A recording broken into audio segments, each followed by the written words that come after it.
চলছে শেষ মুহূর্তের প্রস্তুতি। অযোধ্যার মন্দিরে প্রতিষ্ঠিত হবেন রামলালা। সেই মূর্তি তৈরি থেকে প্রতিষ্ঠা সবেতেই জড়িয়ে রয়েছেন দেশের মহাকাশ বিজ্ঞানীরা। হ্যাঁ, ঠিকই শুনেছেন, এই জন্য অনেক অঙ্ক কষেছেন মহাকাশ বিজ্ঞানীরা। আপনার মনে প্রশ্ন জাগবে, রামের মূর্তি তৈরির সঙ্গে মহাকাশ চর্চার কি সম্পর্ক? কিন্তু এটা সত্যি, বিজ্ঞানীদের পরামর্শ মেনেই তৈরি হয়েছে রামলালার মূর্তি। প্রতিষ্ঠাও হবে তাদের কথা অক্ষরে অক্ষরে পালন করে। কিন্তু কেন? দেশজুড়ে এখন সাজো সাজো রব সেজে উঠেছে অযোধ্যা। আসবেন বিশিষ্ট পুরোহিত, সাধু, সন্ন্যাসীরা। অযোধ্যার মন্দিরে প্রতিষ্ঠিত হবেন রামলালা, আর এখানেই ধর্মের সঙ্গে মিশে যাচ্ছে বিজ্ঞান। কিন্তু কিভাবে? মূর্তি তৈরি হয়েছে বালক রামের আতুলে। যেহেতু অযোধ্যার এই মন্দির রামের জন্মস্থান হিসেবে প্রতিষ্ঠা পাচ্ছে, তাই এখানে থাকছে রামের বালক রূপ। তাই গর্ভগৃহে যে রামের মূর্তি থাকবে, সেখানে থাকছে না মা সীতা। আপনি তো জানেন, সীতা ছাড়া রামের মূর্তি বেশ বিরল। মূর্তি তৈরির জন্য নেপাল থেকে আনা হয়েছিল বিশেষ নারায়ণ শিলা। তা খোদাই করে শুরু হয়েছে মূর্তি গড়ার কাজ। কিন্তু এখানেই চমকের শেষ নয়।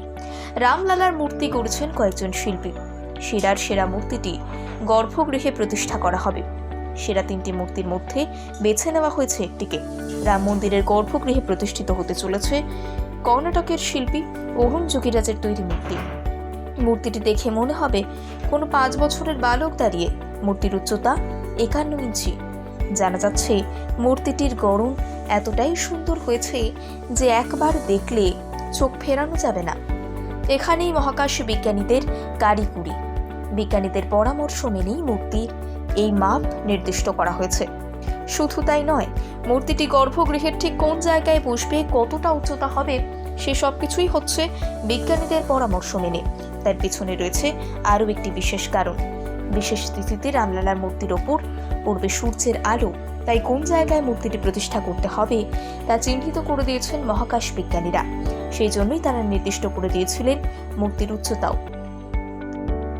মূর্তিটি এমন অবস্থানে রাখা হয়েছে যার দরুন প্রতি বছর রাম নবমী তিথিতে ঠিক বেলা 12টায় সূর্যের আলো এসে পড়বে রামলালার কপালে। দেখে মনে হবে স্বয়ং সূর্যদেব রামলালাকে স্নান করাচ্ছে আলো দিয়ে। সূর্যের আলোর জন্যই মূর্তির উচ্চতা একটু নির্দিষ্ট করার পরামর্শ দিয়েছিলেন বিজ্ঞানীরা। এই দৃশ্য যে নৈসর্গিক হবে তা হলফ করে বলছেন মন্দিরের প্রায় সকল সদস্য। এবার সত্যি সত্যিই তা কেমন দেখায় তার জন্য অপেক্ষা করতে হবে আর মাত্র কয়েক মাস। প্রতি বছর চৈত্র মাসের শুক্লপক্ষের নবমী তিথি রাম নবমী হিসেবে পালিত হয়। মনে করা হয় এই দিনটি রামের জন্মতিথি। ওই দিনেই রামলালার মূর্তি এই বিশেষ রূপ দেখা যাবে। তাহলে বুঝছেন তো রামলালার প্রতিষ্ঠার সঙ্গে কিভাবে জড়িয়ে রয়েছে বিজ্ঞান।